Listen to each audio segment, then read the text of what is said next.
The World Robot Conference 2017, a feast for both tech geeks and general visitors, kicked off Wednesday in Beijing. Artificial intelligence specialists and representatives of over 150 robotics enterprises are taking part in the event, which lasts for 5 days. The conference will feature a 3-day forum, an exhibition, and a set of contests. Established in 2015, the event has become the biggest and the most international in the industry. And the theme for this year is win-win collaborative innovation toward the building of an intelligent society. What are China's advantages maybe in the robotics industry? What are the opportunities and threats brought about by artificial intelligence? I'm pleased to be joined in the studio by Professor Xi Ning, Chair Professor of Robotics and Automation, also Director of Emerging Technologies Institute from the University of Hong Kong, and by Jeff Burnstein, President at Robotic Industries Association. Gentlemen, thank you very much and welcome to the studio. Thank you. First of all, what's so exciting about this year's conference? Jeff? And I've really been inspired by the collaboration that I'm seeing. I've learned a lot about what many countries are doing in robotics. There's a lot of commonality in terms of research areas. The Chinese have a very clear vision of the future, of what they see, government support for it. I find that very interesting. What is the one theme that everybody is talking about? Is there one theme? Well, I don't know if it's one theme. It's many things. It's artificial intelligence. But what intelligence. is the most hot topic, let's say? Well, certainly artificial intelligence is among them, and mobility of machines. You know, mostly in our lives, robots have been fixed, but we're seeing mobile robots in a number of areas, not just in manufacturing. Yeah, Professor Xi, what is your take, and how closely related is what we're talking about to our daily life?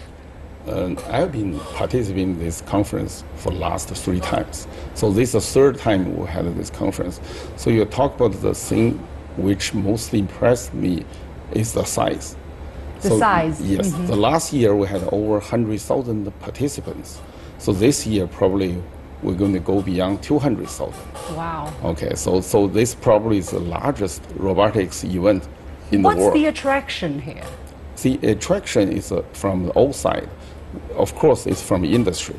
So a lot of Chinese, like industry, they're interested in the robotics technology, right? They want to use the robots to improve their productivity, to increase the efficiency, right? Then to make more money, right? Then also from general public.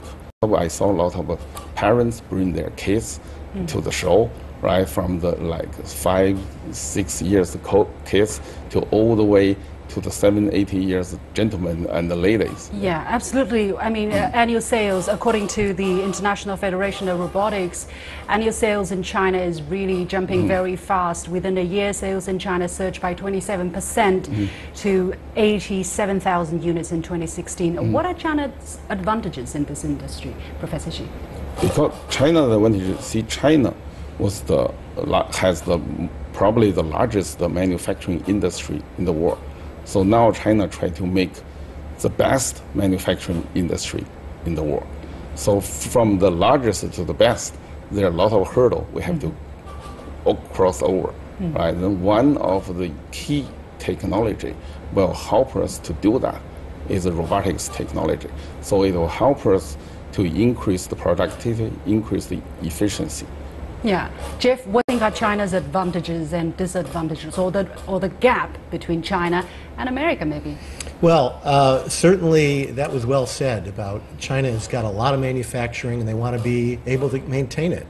And they've got strong government support to do that. Plus they have innovative companies, and there is a demand to have robots do a lot of the work to keep these companies competitive. And this is something that isn't just in China. This is a global trend. In America, we're seeing it too. What we find that's so interesting about this is, what our experience in America is, that as the use of robots has gone up, the number of jobs actually are increasing. We've looked at this for 20 years. When robot sales rise in America, unemployment falls.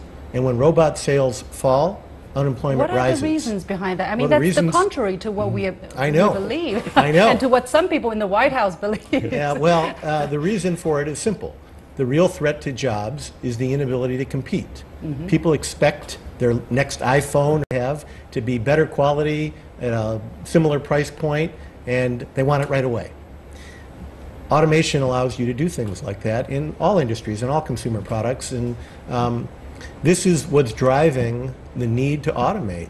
And we create new jobs in many fields that we never even thought of. If I would have asked you 20 years ago, are there people whose job title is search engine optimization specialist? No. Or app developer for I understand a phone? every word, but I don't understand the job. Exactly. Because we're really good at creating new things to do for ourselves.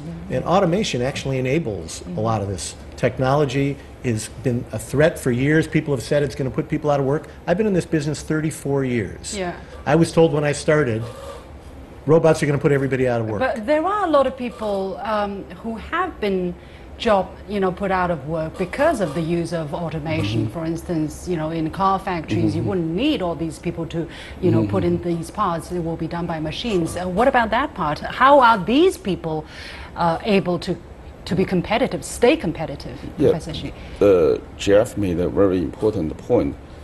Basically, he was saying is as a society, the robotics technology actually increased number of jobs. Okay, but if we're talking about the individual, it may be different story, right? Today you are doing something, tomorrow your job may be replaced by the robot.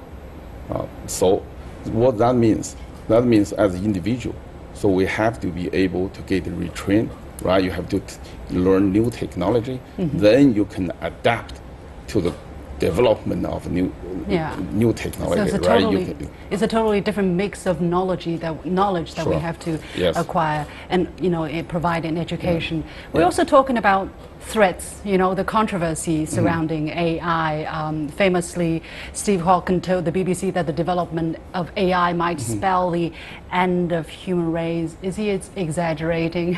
I certainly think so. Why would he say that? Well, there are other people. There are people on other sides of the issue as well. I mean, there are famous people on both sides of this issue. But I think if we emphasize the threat, we miss the opportunity. So, for instance, it's going to destroy all of mankind. Well, look at what IBM Watson is a great example of artificial intelligence. It's helping doctors find cures to diseases that we can't currently cure, because no doctor can read all of the medical literature out there. These artificial intelligence systems like Watson can read them very quickly and provide doctors with data that will help them come up with treatment scenarios. So I think if we emphasize the danger, we miss the opportunity. The thing is, sometimes the danger is underestimated, or for instance, when we talk about automatic weapons, you might not think it's something that's very important. Basically, what happened during the years when atomic was being studied, a lot of people simply did not understand what atomic bomb was until they were about to finish it, and then they understand the kind of catastrophic consequences that atomic bomb can have. Professor Xu, are we exaggerating about the possible harm of AI in the deployment of weapons, such as atomic weapons, such as automatic weapons? Yes, but every new technology occurs and developed, they always have both sides, right? Then you can use it peacefully, right? Then we hope everybody will do that. But there's another side also, people can use it to harm the human, right? So, but I don't think the automatic weapon is much more dangerous than atomic bomb or another kind of. You look at the history, right? Before we have a firearm, right? People use knife or whatever. When firearm occurred, right? I think the impact to the society, to the mankind, be much larger than the automatic weapon compared to whatever weapon we have today, right? So I don't think that is a so serious threat to the mankind, okay? Because we already went through many those kind of things, right? Then once it occur, we will find a way to deal with. Yeah, you believe that? Okay, hopefully that is the case. Also, some people are saying, this rapid acceptance of AI is going to divide the world further into haves and have-nots, and larger the gap between, the people who are more privileged and Do you buy that kind of fear? I don't. Again? Because I think, you know... Maybe because you're in the industry. Well, maybe, but also it's also possible that just the opposite could happen. That Yeah. it could level the playing field. That the opportunity for the so-called have-nots to have the opportunity to use robotics and artificial intelligence to lower the cost of their products, to make their lives better, to find cures for diseases, that might actually make their lives better. So Yeah. in another side, also from education point of view, right? Then I think the education will level the playing field for all people. Then the AI will help us to educate people, especially people now has the difficulty to access the certain high-level education, right? The AI will help us to do that. Yeah, okay, I got maybe 20 seconds, very briefly. How much more prepared shall I be for AI? Jeff? How much more prepared should you be? Yeah, I mean, shall I How much are start you going to see in your embracing daily it life? now? I think you're going to see more smart machines in the future. Okay, and I think this is a good thing. I think you should I embrace should it. really look forward to it. I think you and should look find forward out to about it. it. Yeah, Yeah. I do. Okay. Sure. I think you should look forward. AI will help us to a lot of things today we even cannot imagine about it. Okay. Well, I've never been a very much technology person, but I guess I should start doing that from now on. Thank you very much, Professor Xining, Chair Professor of Robotics and Automation at the University of Hong Kong, and Jeff Burnstein, President of the Association for Advancing Automation in the Greater Detroit Area. And you have been watching The Point with me, Liu Xin. Many thanks for watching. As usual, follow me on Twitter or Facebook using the handle The Point with LX. Download the application called CGTN Live to watch our show on your mobile devices, or go to YouTube and look for CGTN The Point. Thanks for watching. You've got The Point.